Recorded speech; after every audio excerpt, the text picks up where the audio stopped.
I slavery. It seems to me beyond dispute that the magnificent achievements of the Greeks were partly due to the fact that their civilization was founded to a considerable degree on a slave basis.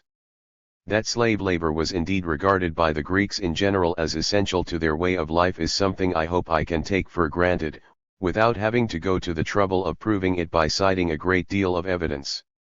Of property, says the author of the pseudo-Aristotelian Economica an early peripatetic, perhaps Theophrastus, the first and most necessary kind is that which is best and most appropriate to household management oikonomikateton, namely, the human variety anthropo. Therefore we must first provide ourselves with industrious slaves doloi spudeoi, 1.5, 1344 at 23-5. Immediately after this the author proceeds to distinguish the two main species of slave, the ordinary worker, ergates, and the epitropos, the manager or overseer.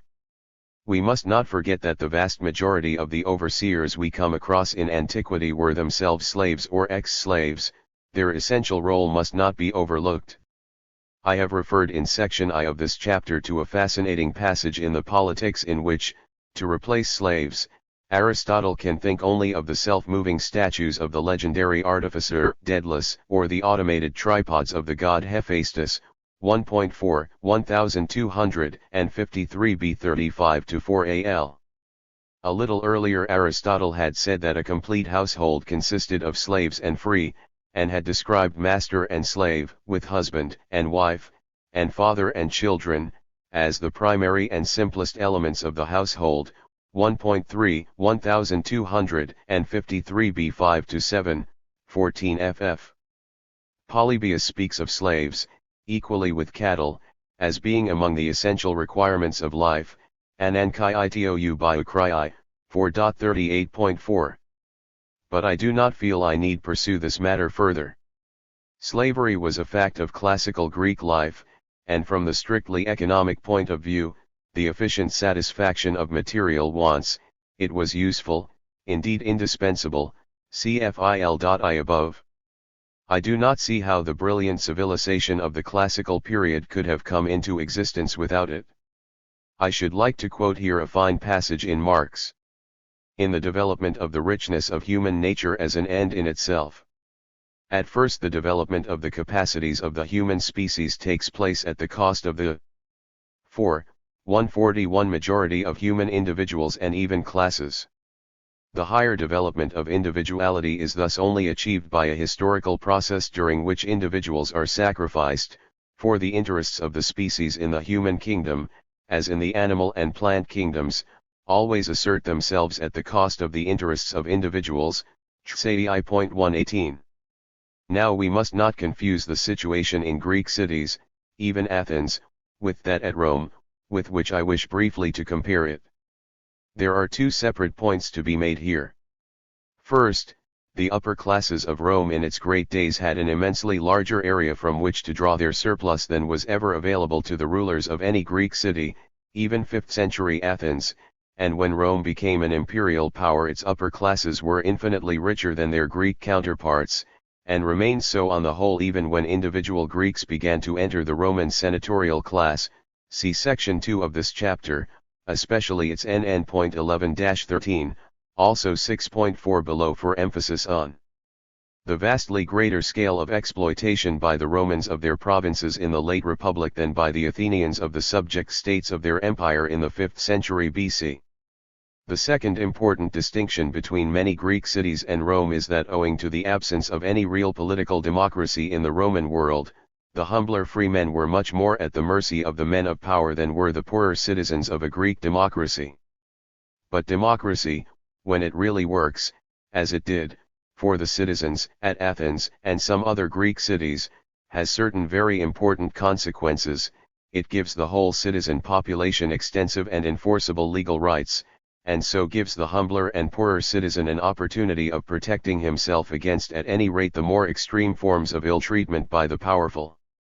I am sure that a rich Athenian of the 5th or 4th century BC who wanted to grab the land of his humble neighbor would not dare to adopt the methods described in the 14th satire of Juvenal and other sources, which included sending in cattle to trample down the unfortunate man's crops and thus ruin him and compel him to part with his land cheaply. 5 In a city like Athens, however, just because it was a democracy and the poorer citizens were to some extent protected against the powerful.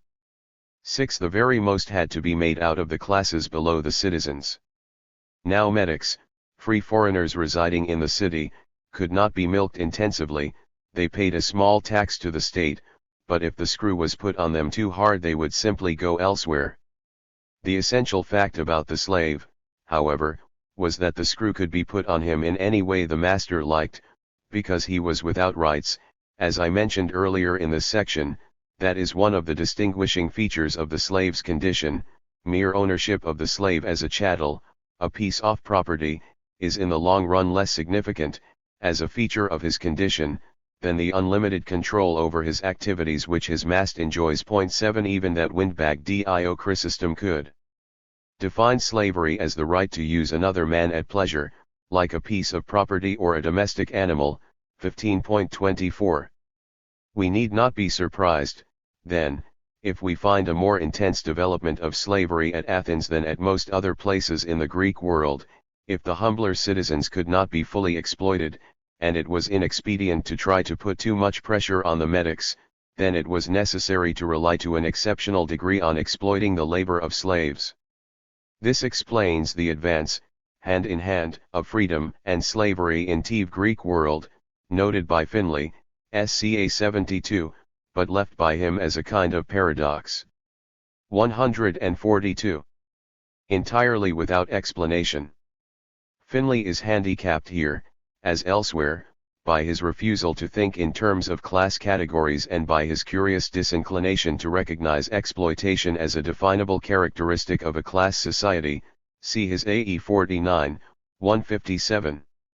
The master might find that he got more out of his slaves by very harsh treatment. Mine slaves, in particular, often seem to have been worked to death in quite a short period.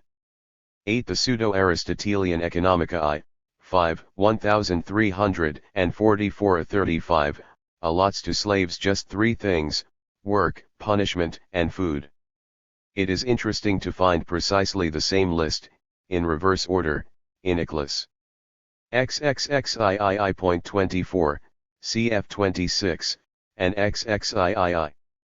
10. But in some kinds of work, especially skilled work, it might pay the master better to treat his slaves well, and even perhaps set them up on their own, as CROIX counts. 9. As well as giving them the stick, literally, as well as metaphorically, he might even dangle before their eyes the carrot of ultimate manumission. But whatever the method employed, it was he, the master, who decided what it was to be. I have mentioned already, near the end of II.2 above, that the flogging of slaves was generally taken for granted. I dare say that except when slaves were dirt cheap, after a profitable war, for instance, most masters would not treat their slaves in too inhuman a manner and work them swiftly to death, for they were human capital and precious for that reason if for no other. Some masters might take particular care of slaves who became ill, but others of course might follow the advice of that typical old Roman landowner, Cato, by cutting down the rations of sick slaves or selling off those who were elderly or diseased, just like decrepit oxen, old tools, and anything else that is superfluous. 10. One may well wonder who would buy old or sick slaves. In Varro's book on agriculture we read that in Gravia Oca, presumably malarious districts, it is better to use mercenary, hired hands, rather than slaves. Columella would have such lands let out to tenants, and similarly those too far away to be regularly supervised by their owner. 11. Slaves are apt to be thought less expendable than hired laborers. This is well illustrated by a story told by the American writer, F. L. Olmsted, in an account of his journey on the steamboat Fashion up the Alabama River in 1855. He saw some bales of cotton being thrown from a height down into the ship's hold. The men throwing the bales down were Negroes, the men in the hold were Irishmen. Olmsted remarked on this to the mate of the ship.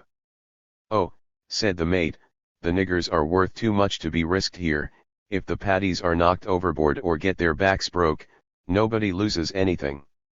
12. The slave, representing an investment by his master, might at least expect to receive enough food to keep him alive and working. If he were manumit, this supply might immediately dry up. Epictetus, an ex-slave who had thoroughly acquired the outlook of a master, took pleasure in pointing out that the slave who thinks only of gaining his freedom may be reduced, when he is manumit, to slavery much more severe than before. He may experience the pangs of disappointed love and long for slavery again. It seems to be assumed that slaves would never fall in love, and the wretched man will remember too how in slavery he was fed and clothed and received medical attention, and he will realize that mere freedom has made him no better off. Dis. 4.I.33 ff, especially 35-7, another part of the same passage is quoted in 7.3 below. It might be thought that slaves before they were freed could never have been of much account. Certainly the position of the slave was always exceedingly 143 precarious. But some slaves of rich masters were allowed to prosper and even acquire slaves of their own, vicarii in Latin. During the Roman Principate and later Empire, imperial slaves were naturally in the best position to do well for themselves, even before they became freedmen. There are two particularly nice illustrations of this. One is an inscription of the reign of Tiberius, ILS 1514 equals £1 to 158, set up to a provincial member of the Familia Caesaris, Musicus Scurinus, a mere dispensator, cashier, in the fiscus, the provincial treasury, of Gallia Lugdunensis. 13. The inscription bears the names of no fewer than 15 men and 1 woman from among the number of his vicarii, who were with him at Rome when he died. All these slaves of a slave, except the woman, are careful to mention their respective functions in Musicus' household. There are 3 personal servants, a manu, 2 gentlemen of the bedchamber, a cubiculo, 2 men who looked after Musicus' silver plate, of argento, 2 footmen, pedis equi, 2 cooks, a doctor, a business manager, negotiator, a man who controlled the household expenditure, sumptuarius, and a valet, a vest. The function of the woman, secunda, is not specified. Musicus evidently had other vicarii, how many, we do not know.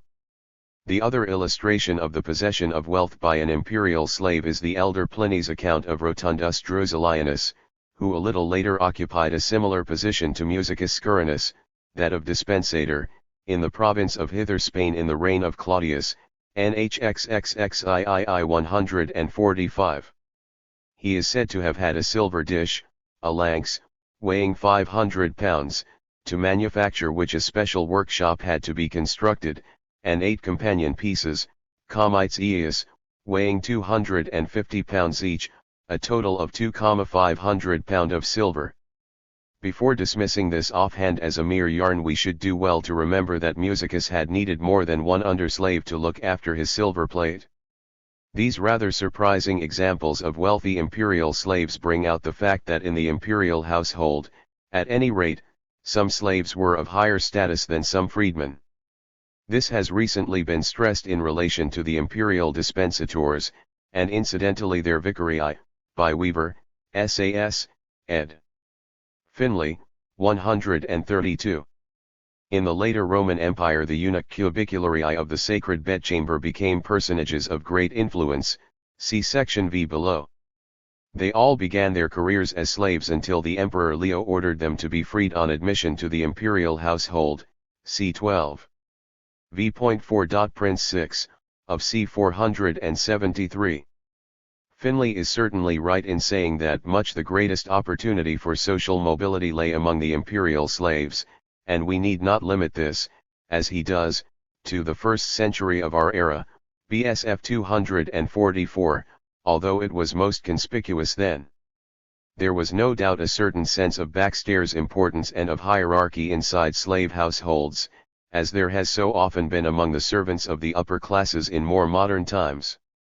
When Libanius, professor of rhetoric at Antioch during most of the second half of the 4th century, was petitioning the Council of Antioch to supplement the meager salaries of his assistant lecturers, by giving them some lands to farm, he pictured them as living in unendurable squalor. Some of them, he said, had only 3 slaves, others 2, others not even that, slaves who got drunk and were insolent to their masters because they belonged to such small establishments, Orad. XXXI.9-11. Frederick Douglass, himself a former slave in the Old South, remarked that to be a slave was thought bad enough, but to be a poor man's slave was deemed a disgrace indeed, and another ex-slave, Steward, said he had heard of slaves. 144. Object to being sent in very small companies to labor in the field, lest that some passerby should think that they belonged to a poor man, who was unable to keep a large gang. Stamp, Pi 338-9.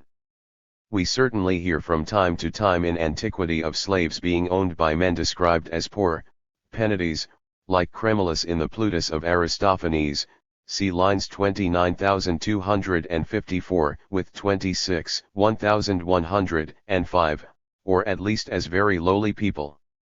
And Sidonius Apollinaris speaks in the 3rd quarter of the 5th century of the Bretons as trying to entice away the slaves, Mancipia, belonging to a man in his part of Gaul whom he describes, in his lordly way, as Humulus Obscurus Despicabilisque, Epist 3.9.2.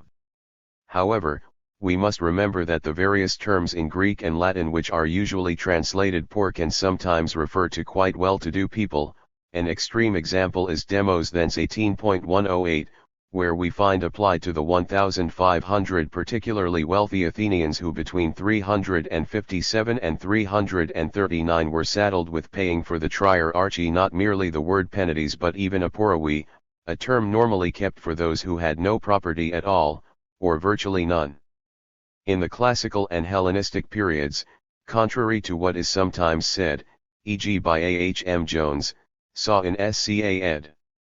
Finlay 3, and AD 13, a great deal of slave labor in many Greek states, including Athens, was employed on the land, which, as we have seen, in section 3 of this chapter, was always by far the most important sector of the ancient economy.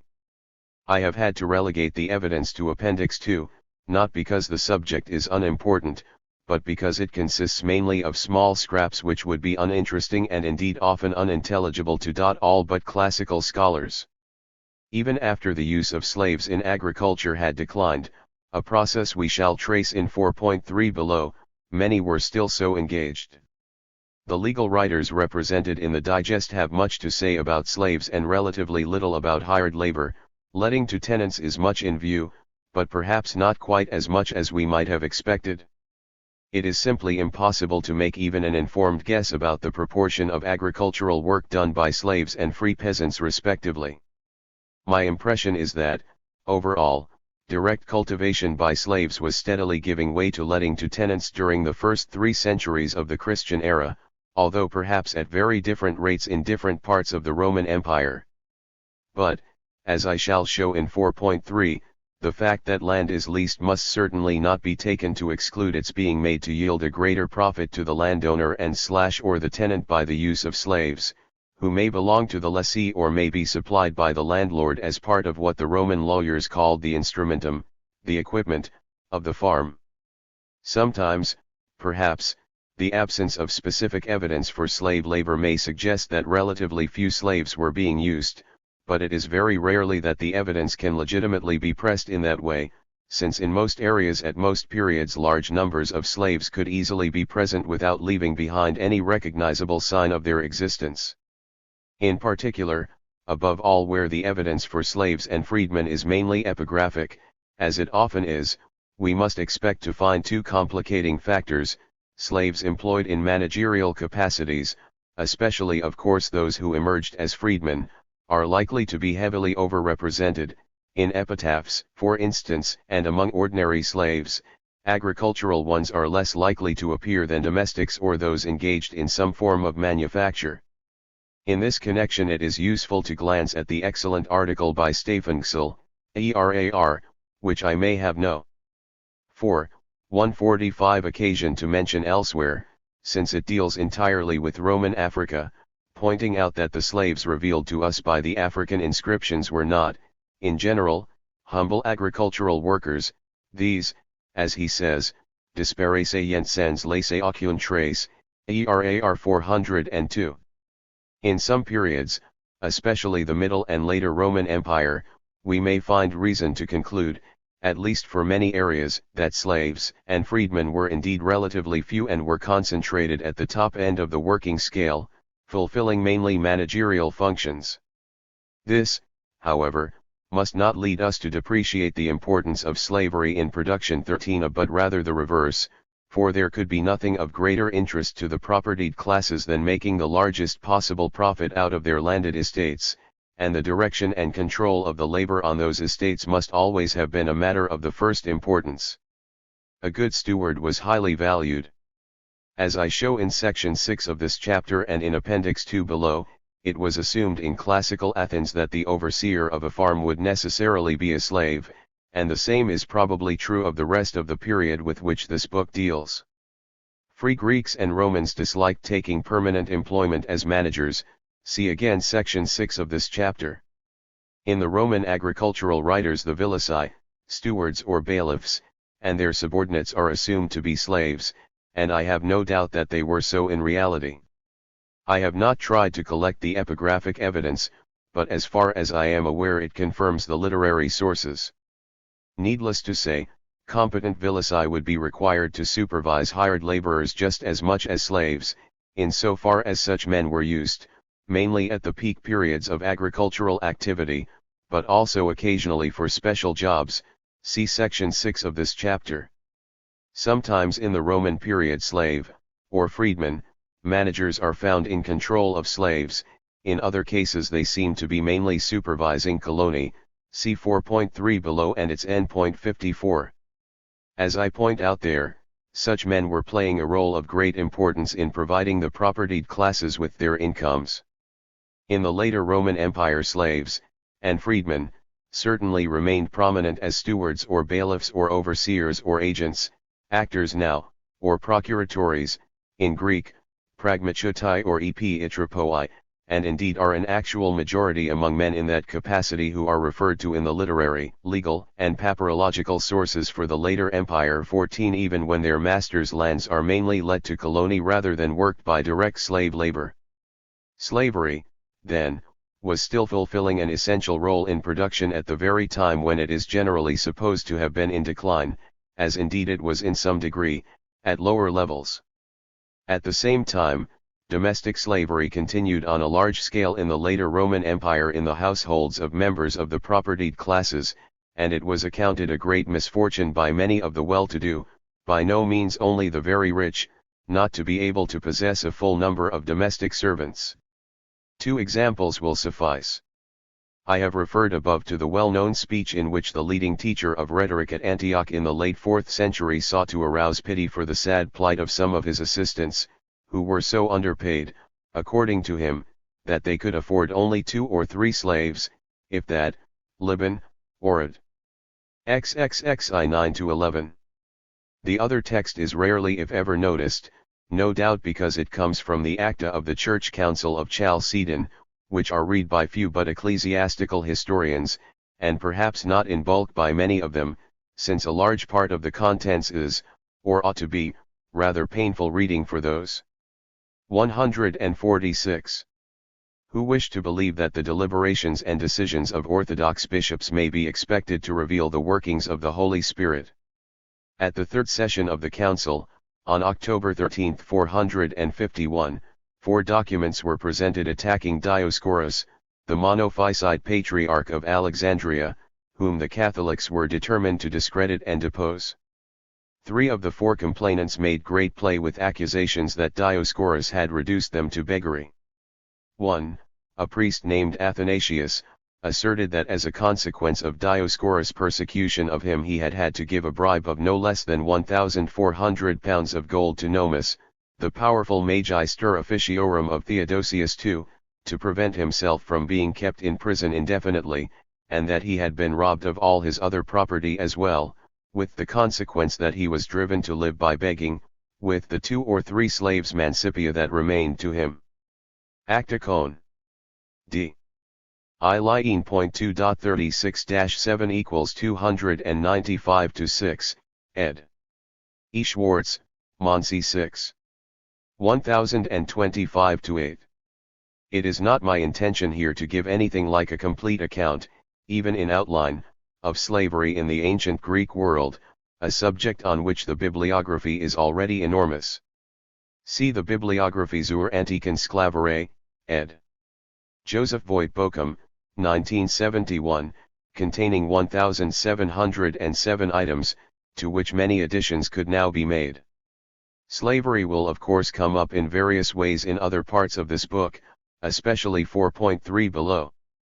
But I think I ought at least to explain why at Athens and in the other Greek cities where slavery was already highly developed in the classical period we never hear of slave revolts, although a few such revolts did develop in various parts of the Mediterranean world in the Hellenistic period, particularly in the 130s to 70s BC 15. The reason is simple and obvious: the slaves in each city, and even in many cases within single families and farms and workshops, were largely imported barbarians, and very heterogeneous in character, coming from areas as far apart as Thrace, South Russia, Lydia and Caria and other parts of Asia Minor, Egypt, Libya and Sicily, and sharing no common language or culture.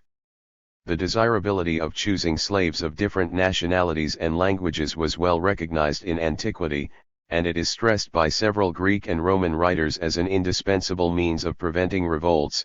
See Plato, Laws VL 777 CD, Arist, Pol. VILI 0, 1330 at 25-8, PS Arist, Econ. 1.5, 1344 B18, Athen. VL 264 F5A, Vero, RRLXI.5. Serfs in any given area, on the other hand, would normally be of a single ethnic stock, likely to retain a measure of uniformity and common culture, and for that reason could be expected to feel some solidarity and be more collectively troublesome to their masters, especially if they were in a position to receive help from their masters' enemies. As we shall see presently, the Helots of the Spartan area, particularly the Messenians, and to a less extent the Thessalian Penesti, were a perpetual danger to their lords. We often hear of the flight of individual slaves, but if they were of real value to their masters they would not perhaps, in normal times, have much chance of achieving their freedom, as their masters would use all available means of recapturing them. Dio Chrysostom could take it for granted that a man buying a slave would inquire if he ever ran away and would not remain with his former master, XXXI.42.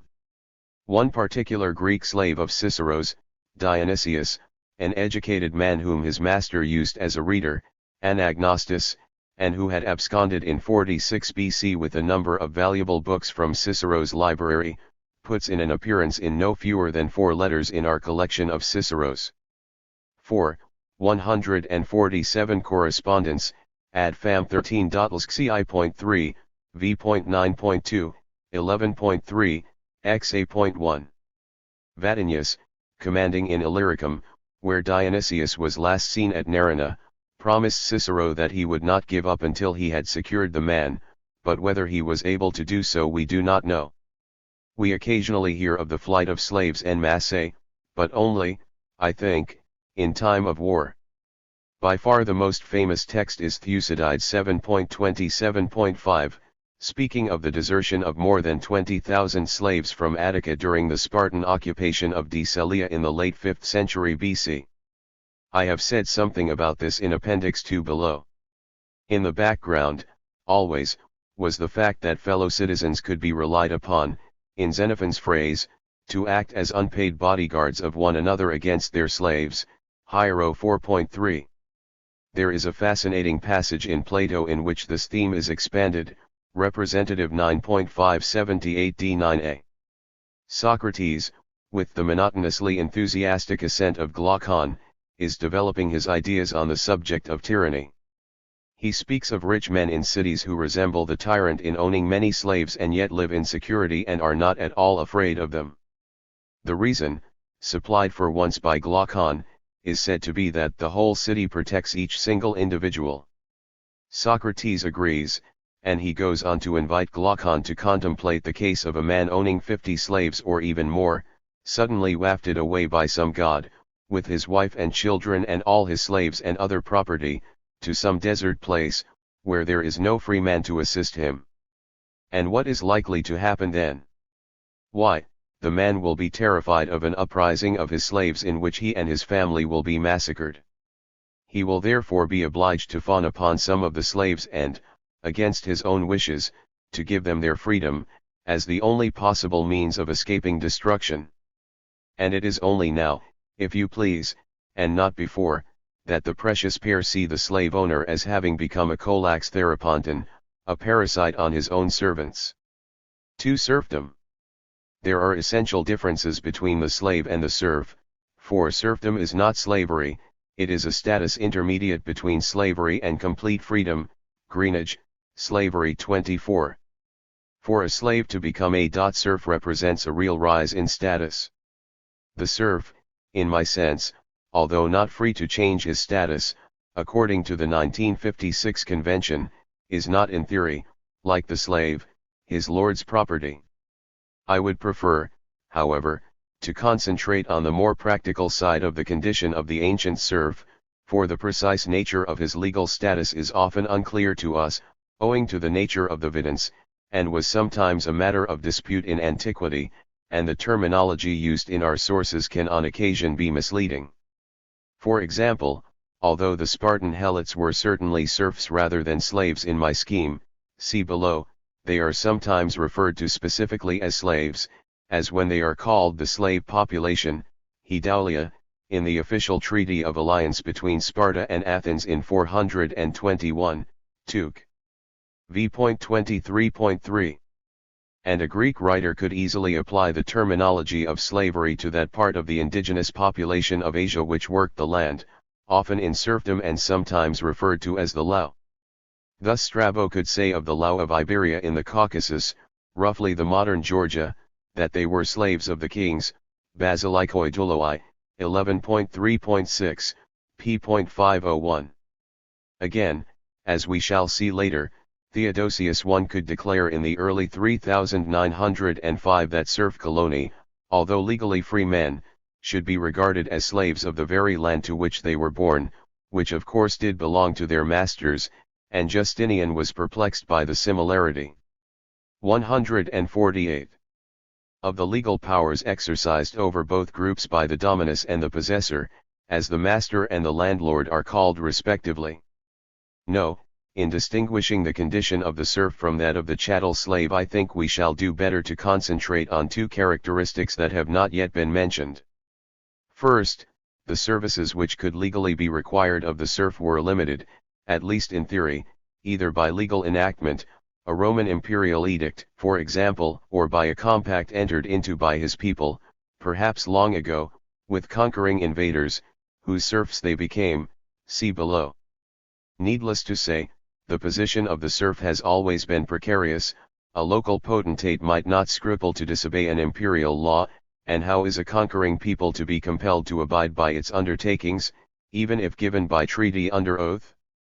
But the serf was never entirely without rights, as the slave might be. Secondly, and even more important, though often overlooked, serfs, because they were bound to the soil, could marry and have a fairly secure family life, whereas the slave, who could not legally marry at all, had no redress if his master decided to sell him separately from the woman he regarded as his wife and their offspring, until sometime in the 4th century, when first originarii, whom I would identify with those described in the East as adscripticii, or inopographoi in Greek, and then, in c. 370, all those agricultural slaves who were enrolled in the tax register rose to a quasi-serf position, in that it became illegal to sell them separately from the land they worked. 16. Next to the prospect offeredum itself, perhaps, nothing can be more important to those who are unfree than the knowledge that their family life at least is secure. The breakup of a slave family is the most effective of all threats against its members.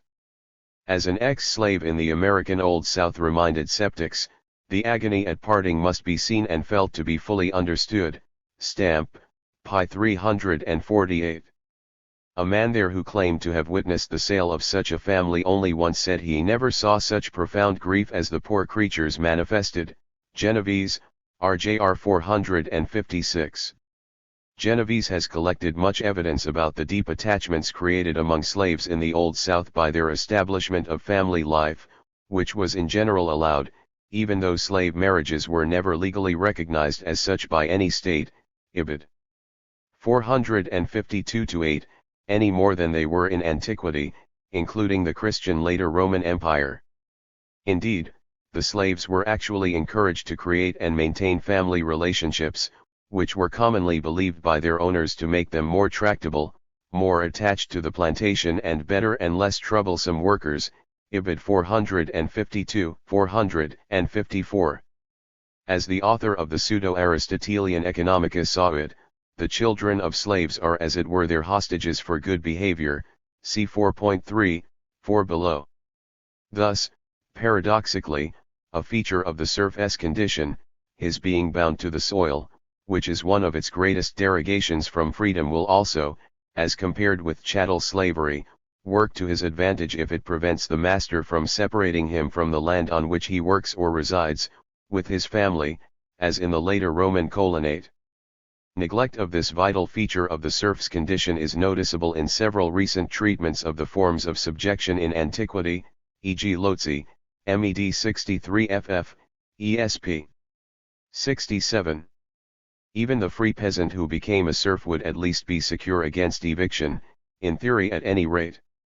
The possibilities of variation in the condition of serfs are considerable, and we must not make the mistake of thinking that certain other peoples resembled the 149 Spartan helots closely, either in their legal status or in their actual condition, simply because certain Greek writers came near to identifying them. See the next paragraph. It is hard to decide, in respect of most of the serf peoples we happen to know about, whether they went on living, as some did, in their traditional villages and thus enjoyed a relatively congenial form of dependence, or whether they lived on individual farms owned by the masters to whom they belonged, or to whom they were allocated, as the helots, or most helots, certainly did. See Lotzi, Med 38.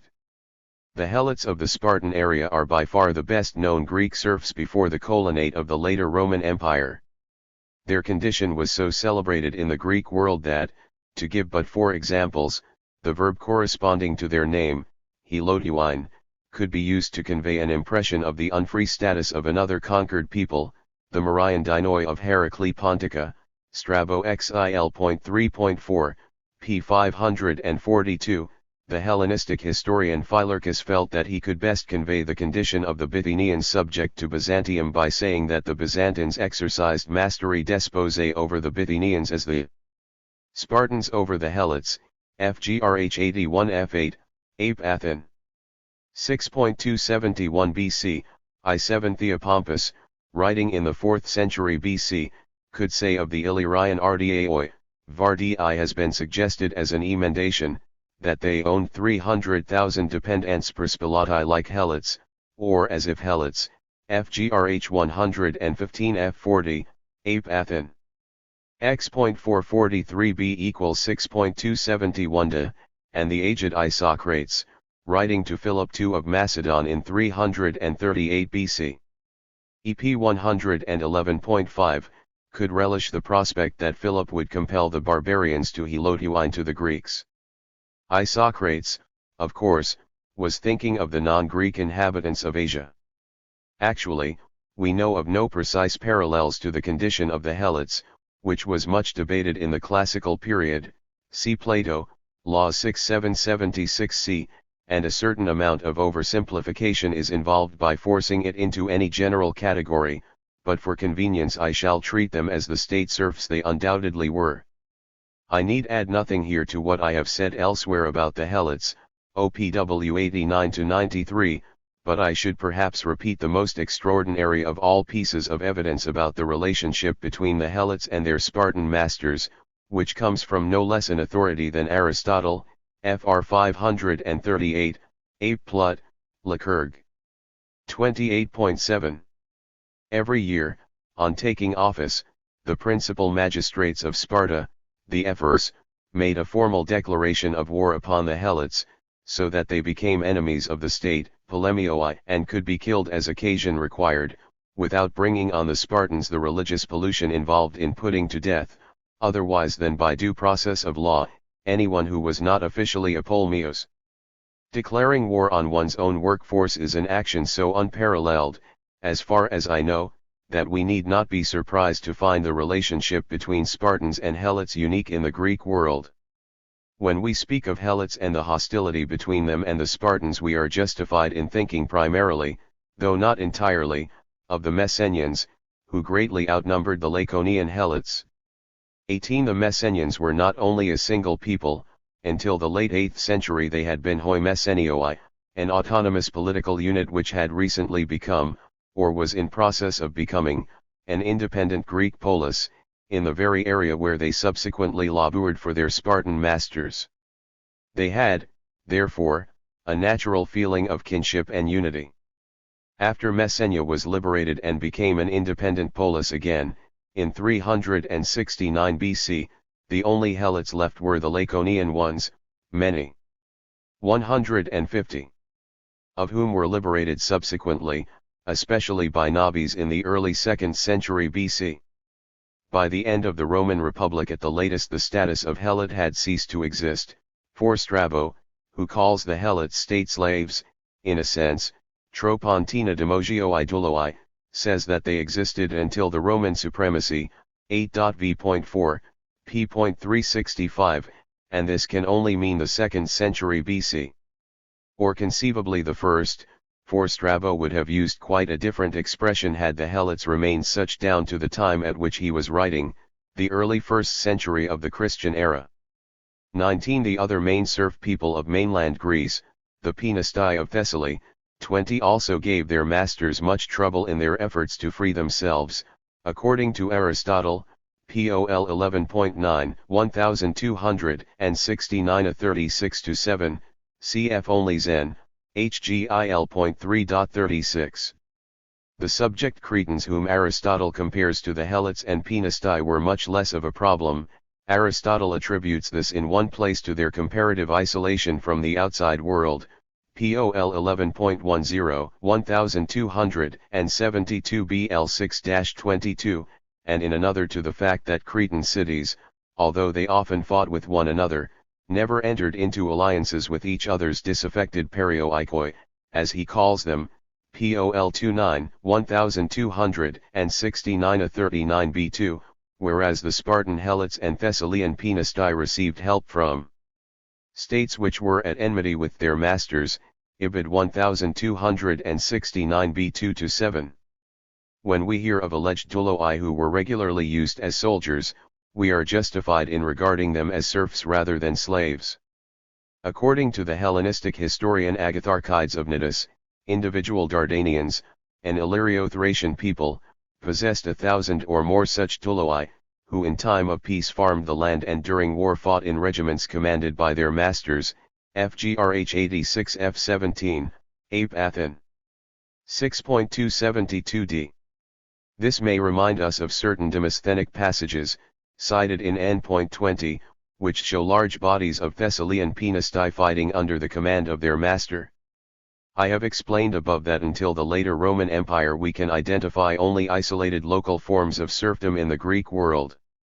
Pollux, in the famous passage I have quoted, mentions only quite early forms, which, as I have suggested, had probably long since ceased to exist. Only one of his peoples between slave and free, the Mariandinoi, lived in Asia, and they had been subjected not by one of the new Hellenistic foundations but probably as far back as the 6th century BC, soon after the Milesians founded their colony at Heraclea. We do, however, have evidence of the existence of serfdom during the Hellenistic period at various places in Asia Minor and Syria, mainly, though not quite exclusively, in the area which was Hellenist only in the time of Alexander onwards. Unfortunately, although this subject has been much discussed over the last 2 generations, nothing like agreement has yet been reached, mainly because there is surprisingly little clear evidence, and many scholars have not taken a broad enough view but have generalized from the few fragments of evidence on which they have concentrated. The whole question is much too complicated to be discussed at length here, and I shall present only a summary of the views I hold, which I may be able to justify in detail elsewhere. I must begin this brief discussion of Hellenistic serfdom by insisting that we must never be surprised to find very great variations in land tenure from one area to another and even within a given small area. How wide such variations can be within a single country, even today, emerges particularly well from a standard work on land tenure in Modem Iran, before the reform of 1962, n. 4. 151 K.S. Lambton, Landlord and Peasant in Persia, 1953, enlarged Repro 1969. A reading of at least chapters 13 to 18 and 21 to 2 of that book might do something to lessen the overconfidence of modern scholars who do not hesitate to generalize about land tenure in Seleucid Asia Minor and Syria or the Pergamene Kingdom on the basis of a handful of isolated and often fragmentary texts. Again, if we look for comparison at medieval Europe we can find numbers of local exceptions to almost any rule we try to formulate. If our evidence were as bad for 14th century England as it is for Hellenistic Asia Minor, and we happen to possess only the records, very well analysed by Eleanor Searle, of Battle Abbey in Sussex, dealing with the manor of Marley after its creation in 1310, we might have imagined that a manorial estate at that time consisted of nothing but domain land, worked entirely by free wage labor, with no sign of serfdom or even of labor rents, then still almost universal in southern England, and that it practiced full convertible husbandry, which did not in fact become standard practice for some generations. 21 The Achaemenid kings of Persia, with their satraps, 22 and their Macedonian successors created new forms of property ownership, mainly by distributing large areas of land to their favorites and, on very different terms, to some of their soldiers, but there is every reason to think that they allowed ancient customs to persist, to some extent at least. As far as those who actually worked the land were concerned, and this would allow many local peculiarities to survive. I should like, in passing, to register a doubt concerning the view, so popular in modern times, that the Achaemenids claimed to be actual owners of all the land in their kingdom, in a sense more real than the modern fiction of the ruler's eminent domain. In mid-9th century Israel, certainly, the king enjoyed no such rights. This emerges clearly from the splendid story in I Kings XXI, in which King Ahab covets Naboth's vineyard but is unable to compel him to transfer it to himself, even by sale or exchange, until the evil Queen Jezebel contrives to have Naboth judicially murdered, whereupon it seems that his property is forfeited to the king, with fatal consequences to that wicked man.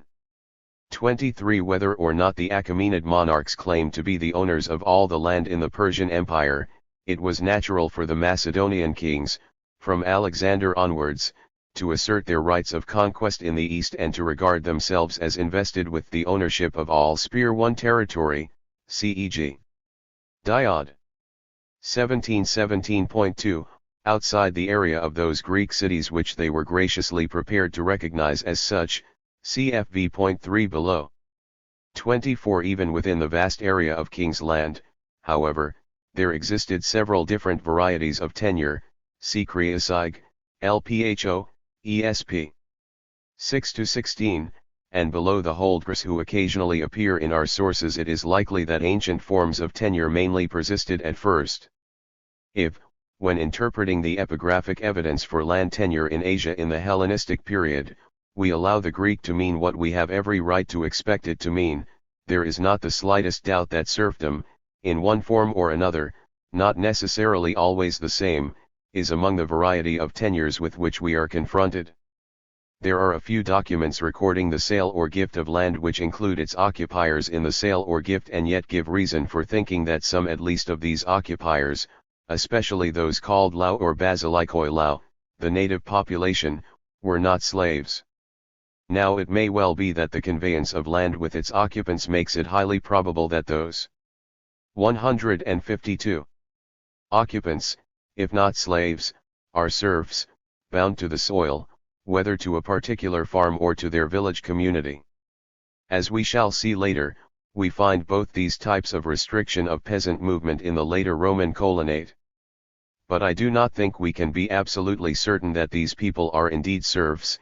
In cases in which we have no further evidence of their condition, they may have been mentioned with the land simply because they were the more or less hereditary tenants, who could be expected to continue working the land as before and who would therefore constitute a most valuable asset, at any rate if agricultural labor was not otherwise easily obtainable. To borrow a technical expression from English law, they might be thought to constitute a kind of goodwill in the land, to make an important contribution to its value by creating a high probability that it would not lack families to work it, just as the goodwill that goes with a shop in Modham, England, for example, may greatly increase its selling value. However, at least one famous mid-3rd century inscription, a sale of land by the Seleucid king Antiochus II to his divorced queen, Laodice, does make it virtually certain that the Lao who are sold with the land were indeed serfs. The king's letter says that he has sold to Laodice for 30 talents, free of royal taxation, Panacome, or the village of Panos, with its land, and any inhabited places, topoi that may be in it, and the Lao that belong to it, with all their households and with the income of the current year, 25. And similarly any persons from this village being Lao who have moved away to other places, Wells, RCHP 18.1-13. It is a fact, certainly, that some of the Lao are said to have gone to live elsewhere, very probably in a place of greater security, cf. RCHP 11.22-5, but there can be no reasonable doubt, in spite of recent assertion to the contrary, 26 that the document records an out-and-out sale to Laodice, in terminology which is as explicit as it could be, and that the Lao of the village in question were included in the sale, even if some of them had moved away. Laodice, having acquired title to them, is obviously to have the right to recall them, if she so desires, to the village, which now belongs to her and to which they are evidently regarded as bound. A famous Vienna papyrus of 260 BC. Per INV 24552 GR equals 5 BV.8, 08, 27 aimed at giving some protection against indiscriminate enslavement to the inhabitants of Syria and Palestine, then subject to Ptolemy II, refers to the purchase of somata laika, lines 2, 22, by private individuals, and provides that if the somata in question were oiktika when acquired they can be retained, but that if eleuthera they are to be taken away from their purchasers, unless sold to them by agents of the king, and that in future somata laika, eleuthera must not be sold or given in pledge except in specified circumstances arising in fiscal matters. The Greek word somata, literally bodies, is very often, though not always, used of slaves. The noun oix, from which oiktika is derived, is uncommon in Ptolemaic papyri, but when it is used seems almost always to designate slaves, and the adjective laika comes from laus, a word reserved for indigenous inhabitants, natives, cf. I.3 and 13 According to Bizunskamalos, this ordinance is dealing with un main over libre mais dependenti, and in Rostovtsev's view it was probably directed against the endeavors of certain people to enslave free workmen, chiefly by transforming Oriental bondage resembling slavery into regular slavery of the Greek type. He adds that this may be the basis of the distinction made in the Vienna Papyrus between the somata laika eleuthera 4, 153, Oriental bondage, and the somata anta oiktika 28. On the other hand, the 4er group, the eleuthera, may well have been, or at least included, those who were completely free. We do not yet have enough information about land tenure in Syria in the 3rd century to be precise. It also seems probable that what I call serfs are referred to in inscriptions mentioning oiktai, or oiktia, e.g. Sig 3 495.112-13, 29, and in other epigraphic and literary sources. 30. Among inscriptions I wish to mention only the famous one of Nisimachus, inscribed on a wall of a temple of Artemis, Cybe, at Sardis in Western Asia Minor, probably around 200 BC, and recording a conveyance, not, as used to be supposed, a mortgage, of crown land near Sardis by Nisimachus, to which he did not have an infeasible freehold title. 31. The inscription mentions both the Lao and their households with their belongings, who seem to be described as attached to the plots and are apparently liable to rents in money and labor, and also oiktai, who are usually taken to be slaves. I will only add that in Ptolemaic Egypt we hear of peasants, often basilikoi georgoi, cultivators of crown land, who were undoubtedly free in the technical sense that they were not slaves and cannot properly be described as serfs either, but were subject to very strict controls and supervision to a greater extent than any other non-serf peasants I have come across in the Greek world. 32. There is, however, even better evidence of the existence of serfdom in Hellenistic Asia, which is sometimes neglected by those who study the subject. 33. Perhaps because it comes mainly from the beginning of the Roman period, in the pages of the Greek geographer Strabo, who lived at Amasea in Pontus on the southern shore of the Black Sea, and who wrote under Augustus and Tiberius.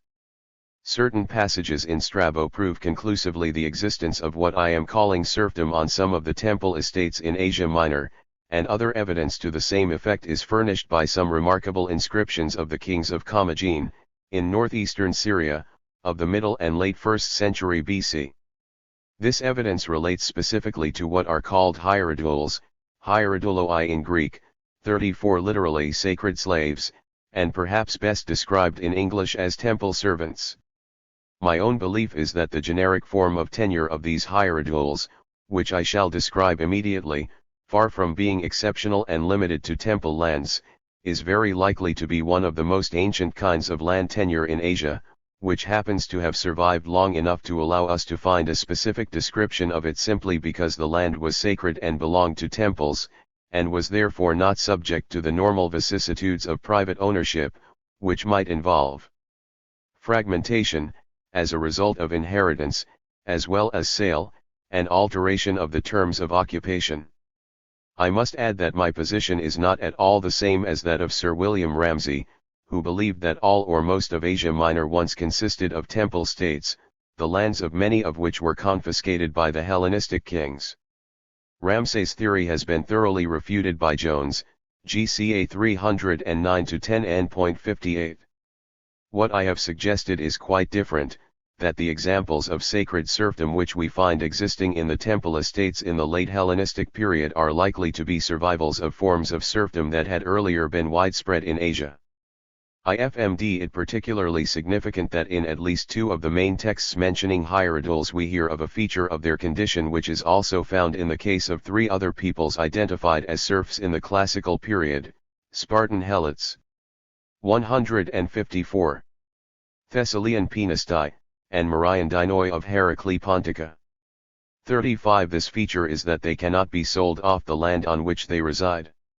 Strabo says that when Pompey, in 64–63 BC, made his favorite Archelaus priest of the important temple of Ma, or Inio, at Comita in Pontus, he made him ruler of the whole principality and master of the hieradules who lived there, to the number of at least 6,000, except that he was to have no power to sell them, XIL.3.32-6, ESP. 34, p.558. This, I think, is likely to have been a recognition of a long-existing situation. Inscriptions from Commagene, including the famous one set up by Antiochus I of that country on the Nimrud Dak, in southeastern Turkey, are even more specific. They not only provide, in the words meet eis heteron apolatriasil, that the hieradules and their descendants are not to be alienated but also forbid their reduction to slavery, meet catadulasis thar, thus providing conclusive proof that the hieradules, in spite of their name, were not technically slaves, see especially IGLS 1.1 equals. GGIS 1.383, lines 171–89. 36 Strabo mentions several other sets of hieradules, including more than 6,0 at Comita in Cappadocia, of whom the priest of Ma was Kyrios, master, XIL.2.3, p.535, and almost 3,000 in a settlement belonging to the temple of Zeus of Vina Sa in Merimene, also in Cappadocia, IDE 6, p.537.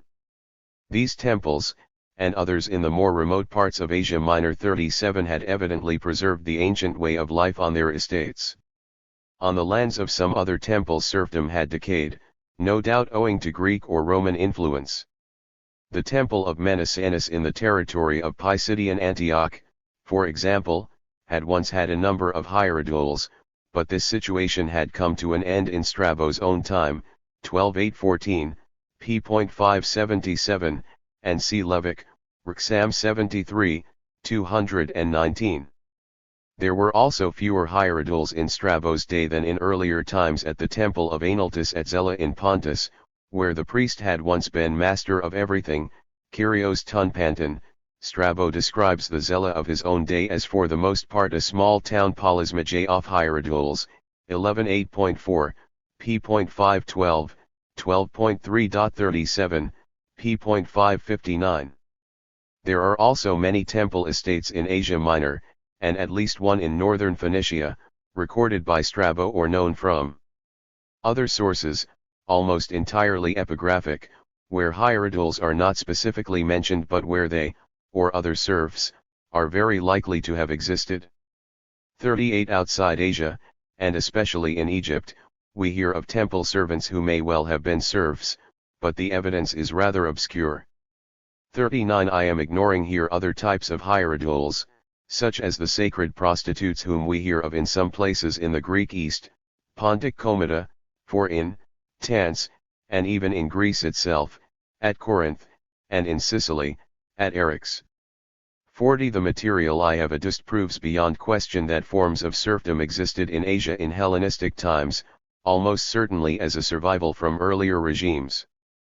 It is essential to realize, however, that these forms of serfdom tended to dissolve as a result of contact with the more advanced Greek and Roman economy, above all, no doubt, when the land came into the ownership or under the control of Greeks or Hellenist natives or of Romans, and after a few generations virtually ceased to exist, except as part of very conservative complexes such as the temple estates I have discussed above and in remote areas little affected by the Greco-Roman economy. Like Iberia/Georgia, see above. Until the introduction of the later Roman colonate, for which see 4.3 below, serfdom failed to maintain itself in the Greek world, or, as we shall see presently, in the rest of the Roman Empire, and when it disappeared in a particular area. 4. 155 There is no sign that it was re-established. It has been claimed recently by some Marxist scholars, especially, in their different ways, CROIX and Bryant 41, that the dependent condition in Asia, which I call serfdom, as does CROIX, though not Bryant, is a form of production basically different from the Hellenic one, and that in the Hellenistic kingdoms we should recognize the existence of what Marx himself and some of his followers have called the Oriental or Asiatic mode of production. I cannot do better than cite part of the last paragraph of CROIX's latest article, which is conveniently written in English and is a most useful collection of material on Hellenistic land tenure. According to his view, in the forms of tenure he specifies, which include by far the greater part of the land in Hellenistic Asia, the Lao system, dependent labor in the form of serfdom, overwhelmingly predominates. In the most basic section of production, in agriculture, the Orient in Hellenistic times is profoundly Oriental, not at all Greek. Hellenism was confined to elements of social superstructure, LPHO 26. I cannot accept this as it stands, for the following reasons. 1. The existence of an Oriental or Asiatic mode of production seems to me a useless and even misleading conception, evolved by Marx on the basis of what can now be seen as a seriously defective knowledge of the Oriental world, though based on the best sources available in his day, and far too imprecise to be of any value in historical or sociological analysis. I cannot believe that anyone who has read the works of Perry Anderson and Daniel Thorner cited in I.4 and .15 below could still wish to cling to this outmoded notion. Pre-classical modes of production, cf. I.4 above, need to be characterized quite differently and much more specifically. 2. Even if we assume for the moment that an Oriental/Asiatic mode of production is a concept worth employing, there is a decisive argument against seeing the serfdom of Hellenistic Asia as an example of it, which takes the form of a reductio ad absurdum. Around AD 300, with the introduction of the later Roman colonate, serfdom reappeared, this time imposed and maintained by the Roman imperial government and on a much larger scale than ever before, increasing both in geographical scope and in severity as time went on, and becoming the predominant mode of production. As we shall see, in 4.3 below, all working tenants and even working freeholders were originally bound to the land, some to their actual plots, others to their villages. This was serfdom indeed, not fundamentally different, as a mode of production, from some of the earlier forms we have noticed in Greece and Asia. If we were to treat the serfdom of the early Hellenistic period as non-Hellenic, as an Oriental/Asiatic mode of production, then we should be ineluctably driven to consider the later Roman Empire as having that mode of production, a notion which is patently ridiculous. 3. CROIX himself admits that in an area such as Priene, an old Greek colony and not a new settlement of the Hellenistic period in Asia Minor, chattel slavery would have been quite normal, LPHO 25. But before Alexander's conquests a very large part of the best land in western and southwestern Asia Minor had been taken over by Greek colonists, who from the 9th century onwards founded walled settlements that grew into cities, and we can surely. 156. Suppose, badly informed as we are about methods of exploitation of agricultural land in Asia Minor, that the citizens of all the cities founded in archaic and classical times would have made use of slaves for agriculture when they could. The obvious exceptions would be cases where a pre-existing system of serfdom, or one that could be introduced at the conquest of the land, gave something like equal possibilities of exploitation, but the only certain pre-Hellenistic example we have of this in Asia, noticed by the Greeks as peculiar, is Heraclea Pontica, see above. Of course there may have been other pre-Hellenistic instances of serfdom, but I know of no certain evidence of any, except perhaps the Pediace in the territory of Priene, 42, a goodly part of the coastal areas of Asia Minor, its most fruitful and populated regions, would therefore have to be removed from the category of an Oriental/Asiatic mode of production, even if we were prepared to concede its existence in principle, and the existence of this area would be bound to have a powerful effect upon neighboring districts. 42a4. As for the remainder of Asia Minor and Syria, CROIX and others have hardly made sufficient allowance for the fact that serfdom there in the Hellenistic period was a very transitory phase, which evidently began to wane as soon as it was exposed to Greek, or Roman, influence. After going through all the evidence cited by CROIX and Bryant, I would emphasize that it is concentrated in the earliest part of the Hellenistic period, especially the late 4th century and the first half of the 3rd, and that it is rare in the 2nd century and ceases entirely thereafter, save in such exceptional cases as age-old temple estates or districts little exposed to Greek or Roman influence. After Strabo's time, until the introduction of the later Roman colonate, there is virtually no evidence of the continued existence of serfdom, even in remote areas, cf. Rostovtsev, SEWA 1.512, although of course our evidence is too poor to enable us to say confidently that it died out altogether. I conclude, therefore, that in the absence of special circumstances serfdom tended to decline in each area as soon as it came under Greek, or Macedonian, or Roman rule and was directly exposed to Greek or Roman influences, which spread by degrees farther and farther into Asia. However, although serfdom was not a major or necessary part of the original Greco-Roman system of production, it was by no means entirely alien to that system. It certainly existed, as we have seen, as a local institution, at various places within the Greek world, sometimes maintaining itself for centuries in an area where it had become traditional. As I shall explain in 4.3 below, when the rate of exploitation achieved by slavery had become greatly reduced, and the Roman Empire, if it was to survive, had to bear heavy additional burdens, especially a much enlarged army and civil service, serfdom was introduced from above on a grand scale, in the form of the later Roman colonate. The existence of serfdom in the Hellenistic East, therefore, even in the fairly brief period during which it retained its importance, should not lead us to deny that that area was subjected to the standard Greco-Roman method of production. Outright slavery, as the mode of production most favored by the Greek and Roman propertied classes, must always have exercised a pervasive influence, even in areas where as yet it did not actually predominate. The vast wealth of the king's friends of the Hellenistic period, cf 3.2 above and its NN.9-10 below, and of the leading citizens of many Greek cities at that time, including some of 157 those newly founded by the kings, must naturally have led to a rapid expansion of the area dominated by the classical mode of production, in which slavery played a vital role, and slavery and the exploitation of free peasants who had emerged from serfdom then became the principal means by which the propertied classes acquired their surplus.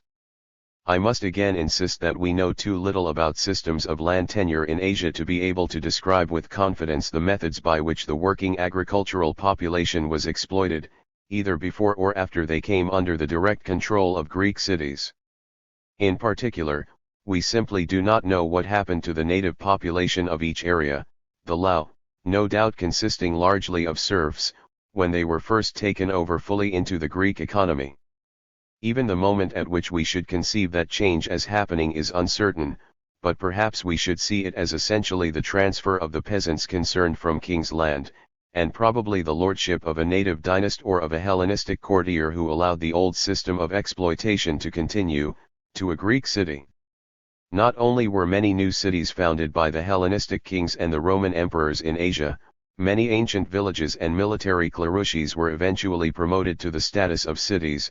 43 lands were sometimes, how often, we cannot tell, transferred to favorites of the once-kings, with permission to incorporate them in the territory of a city, see especially Wells, RCHP 10-13 and 18-20, 44 and land could also be sold or given to a city by a king.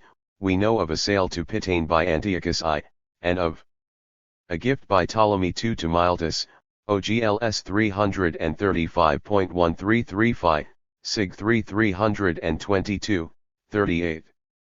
What, then, happened to the serf when he emerged from that condition? Again, the answer is that we do not know, we can only speculate, in deciding between certain alternatives.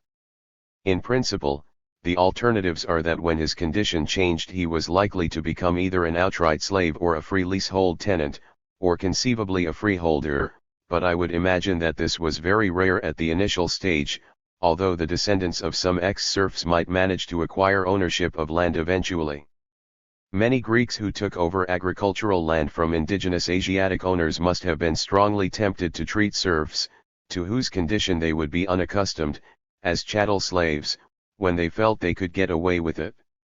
And I agree with Rostov-Zefi. I see nothing to prevent the kings, the chief priests, or the feudal sick lords of Bithynia, Pontus, Cappadocia, Galatia, and Paphlagonia from selling under one pretext or another some of their serfs to an agent of the Roman publican tax farmers or to a Delian slave dealer, SEA 111.1515 n.49. Let us concede, then, that some proportion, but an unknowable proportion, of former peasant serfs were reduced to full slavery. On the other hand, many scholars have held that when former king's land was absorbed by a city, whether ancient or newly founded, and became part of its territory, its kura, those of the existing Lao who had been serfs ceased to be so and became free paroikoi or katoikoi of the city, not its citizens, and therefore possessing no political rights in it, but recognized free inhabitants. This was the view Rostov-Zeff expressed in different places, with varying degrees of confidence, and it has often been stated as an undoubted fact by others. 45. A forthright expression of it is by Tarn, who says that the peasants might sometimes still be serfs. But generally they became free hereditary settlers, katoiker, paying 158 taxes tp the city, and their villages sometimes began to acquire a kind of corporate life. The Greek city then was a boon to the Asiatic peasant and tended to raise his status, HC 3 134-8 at 135. The most persuasive argument for this theory, to my mind, is the absence of evidence for serf tenures in Roman Asia after Strabo's time and the apparent presence of large numbers of free peasants. Positive evidence of the conversion of serfs into free paroikoi or katoikoi, however, seems scarcely to exist. One inscription which is often quoted as evidence for this process, namely the letter of a Hellenistic king to Prene, of the 3rd century BC. Wells, RCHP 8, seems to me of no value whatever in this connection.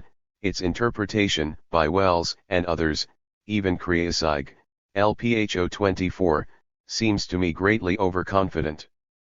46 Again, in 133 BC the city of Pergamum gave its citizenship to all its registered paroikoi and certain other persons, mainly military, and at the same time promoted to the class of paroikoi various other groups, including public slaves, demogio, the descendants of freedmen, and adult or youthful basilikoi, OGIS 338.10-19, 20-6.47. As in the inscription of Prene just mentioned, there is no mention of Lao.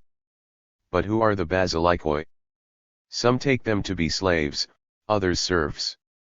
I suspect that the ambiguous term basilikoi was used deliberately, to cover both statuses and any doubtful or intangiate cases. Serfdom, then, did virtually disappear from Hellenistic and Roman Asia, but we have no means of telling how many ex-serfs became slaves and how many achieved a fully free status. I would guess that incorporation of their land in the territory of a city did tend to lead, in the long run, to a theoretically freer status, as most scholars have believed.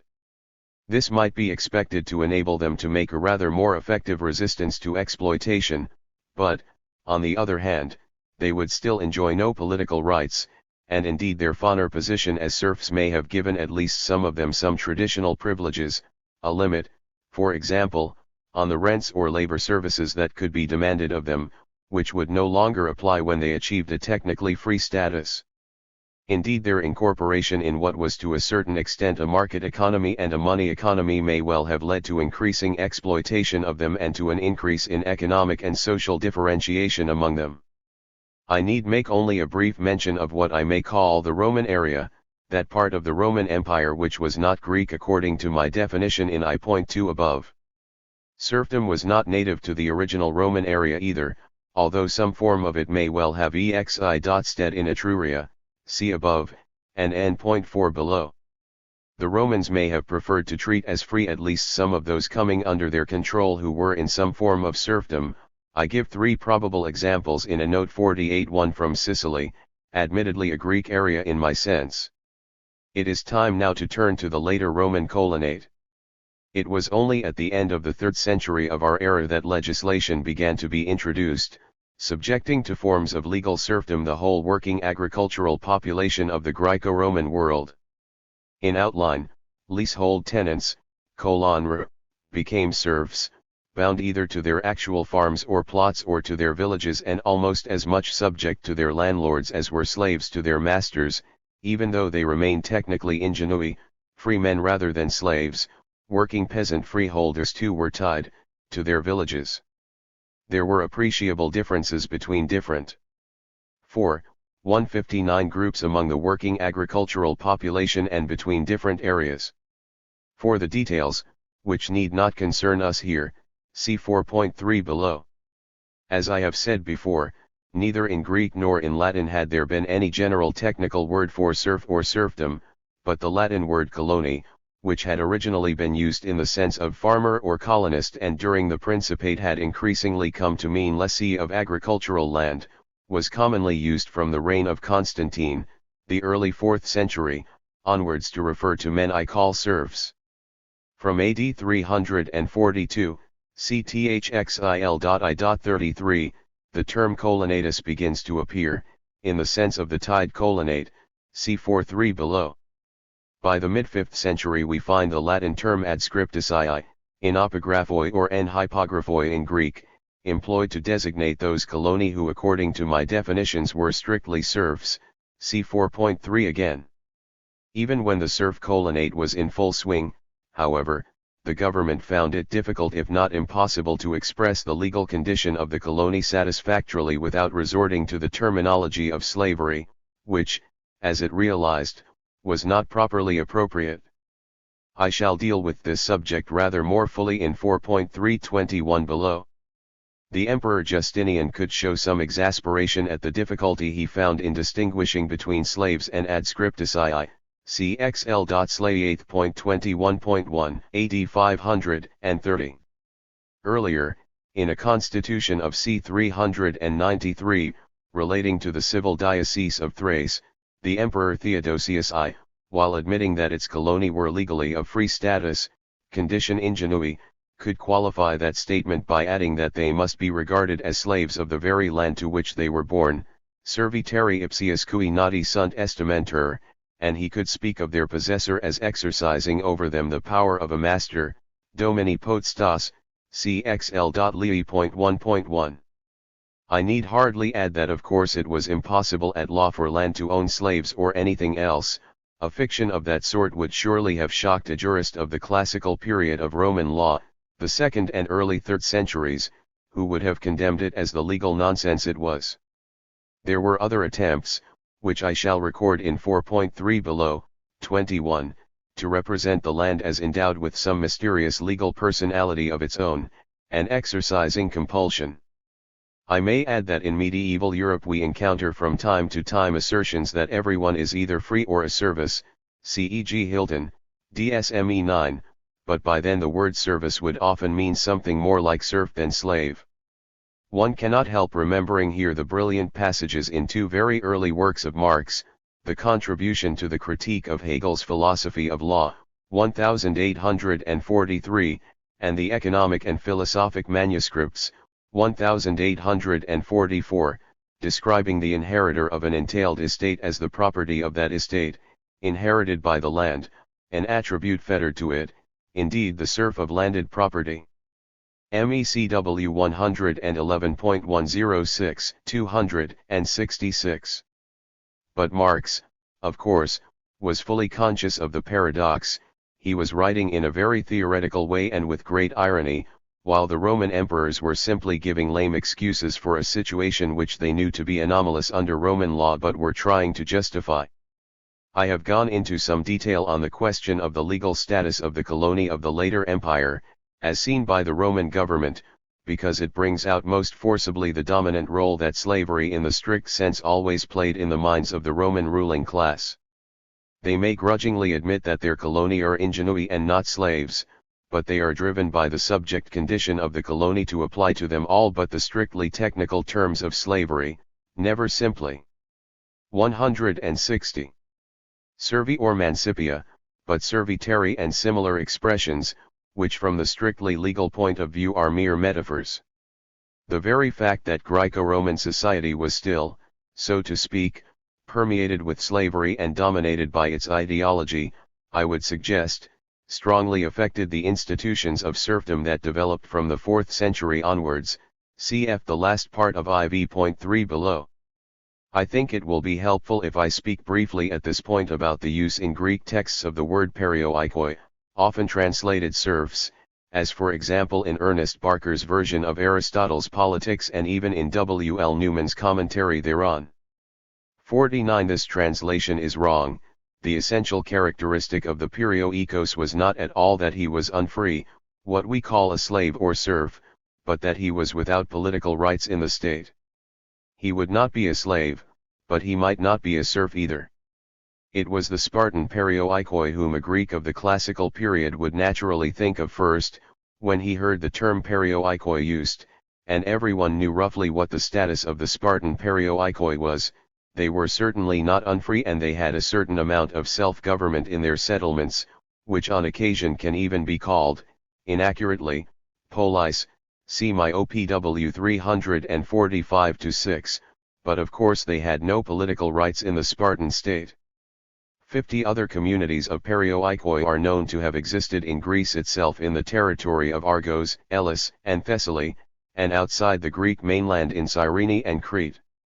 51. Aristotle wished the lands of his ideal state to be cultivated, if not by slaves, then by barbaroi perioikoi, Polvili 0, 1330 at 25-31, cf 9, 1329 at 24-6, but since he goes on to speak of them as if they might all belong to private owners or to the community, I am sure he would not have conceived them as necessarily in a state of freedom.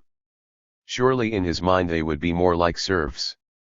Aristotle was acquainted with Asiatic peoples who were in some form of serfdom or quasi-serfdom to their Greek conquerors, such as the Marian Dinoi of Pontic Heraclea, whom I have mentioned above. He had evidently studied the history of Heraclea Pontica. 52. And Aristotle would doubtless think it perfectly natural for Greeks to accept the existence of serfdom in any non-Greek country they conquered. Similarly, when Isocrates, after complaining that the Spartans have compelled their neighbors, the Messenians, to helotuine, speaks of it as in their power to join with Athens in making all the barbarians into perioikoi of the whole of Hellas, 4.131, he is surely thinking of a status comparable to that of the Spartan Helots rather than that of the Spartan perioikoi.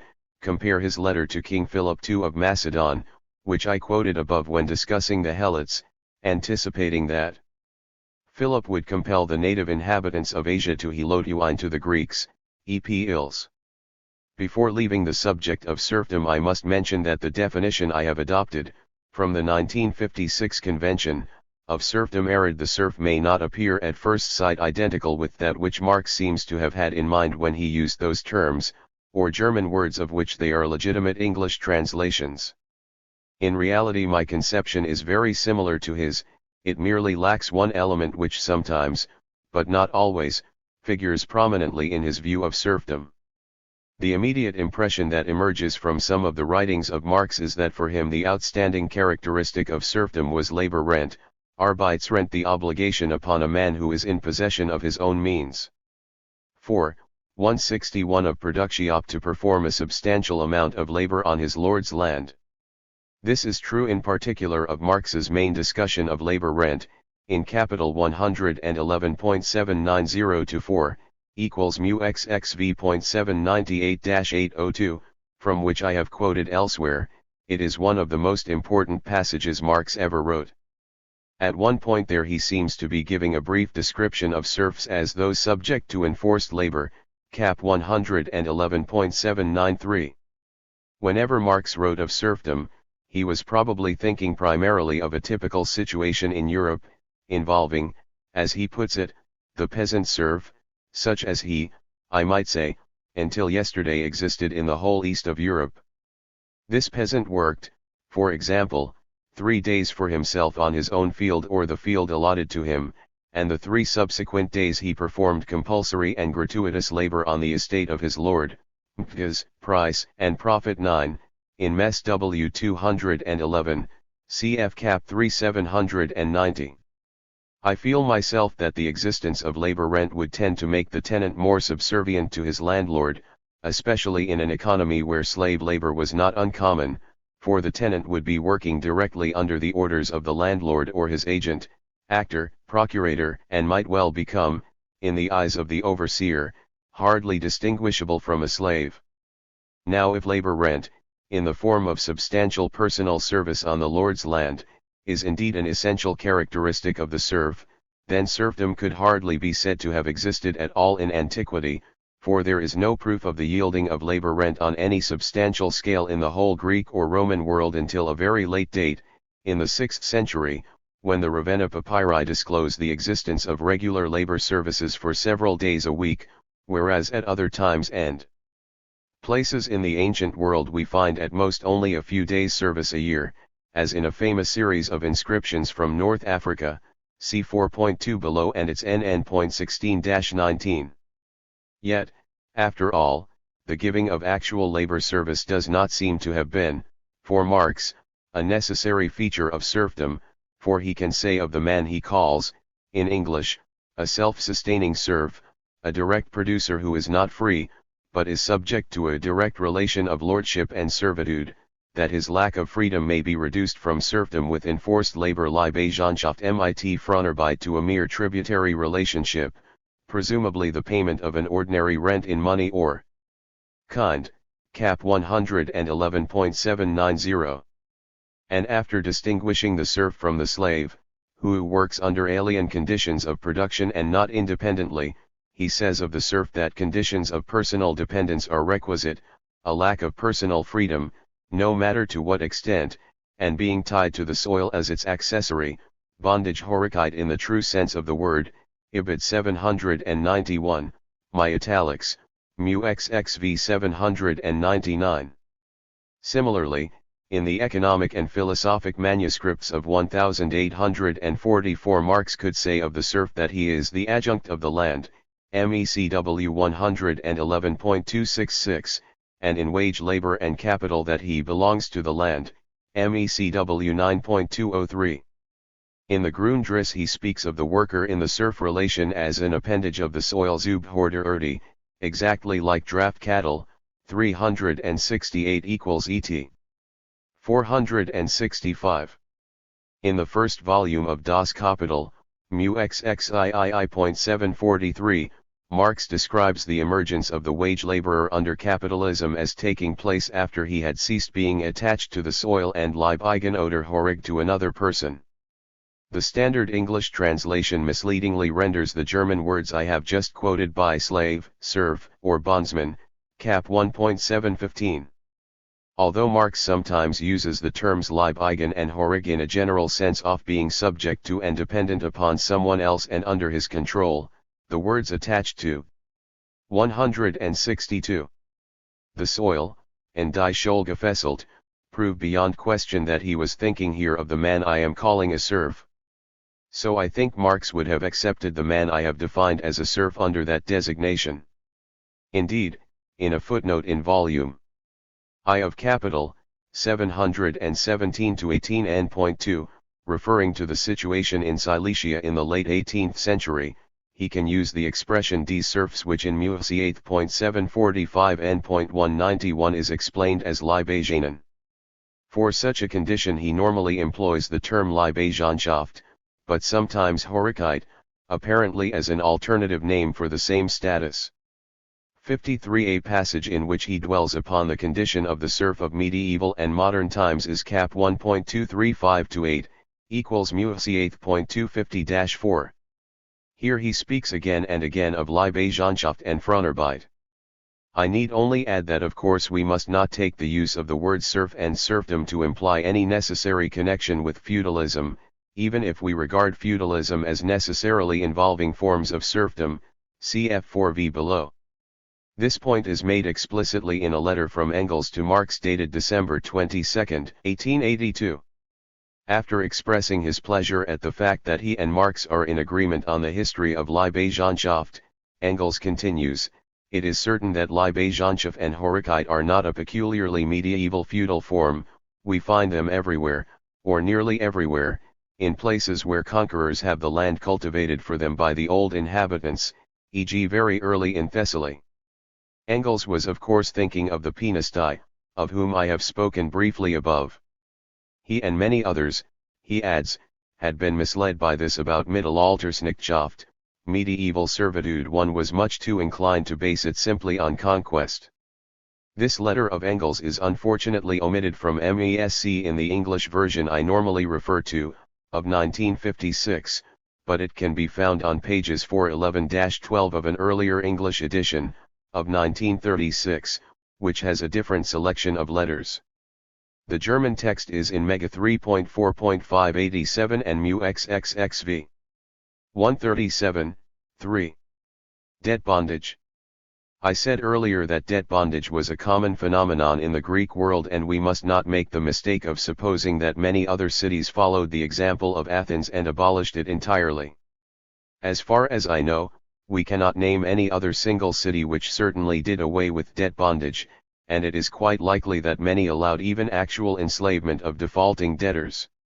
The Sicilian Greek historian Diodorus, who visited Egypt and wrote his account of it, with much second-hand material, in the second third of the last century BC, inspires no confidence when he attributes Solon's reform of the Athenian debt laws to borrowing from the legislation of the late 8th century pharaoh Bacchorus, but he is surely speaking from his knowledge of the contemporary world when he declares that most Greek lawgivers, although they forbade the taking of indispensable articles such as weapons and plows as securities for debt, nevertheless allowed the debtors themselves to become agajemoi, 1.79.3-5, a technical term which would cover liability to both debt bondage and actual enslavement. Plut, solution 13.4. We happen to know that one Alexandrian citizen could not be a slave to another, p. Hal. 1.219-21.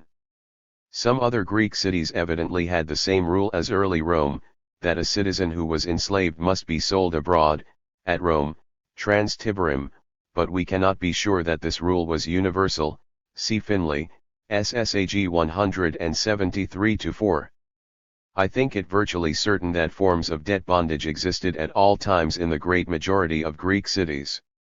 We often hear of laws being passed by Greek 163 cities, dealing with problems of indebtedness.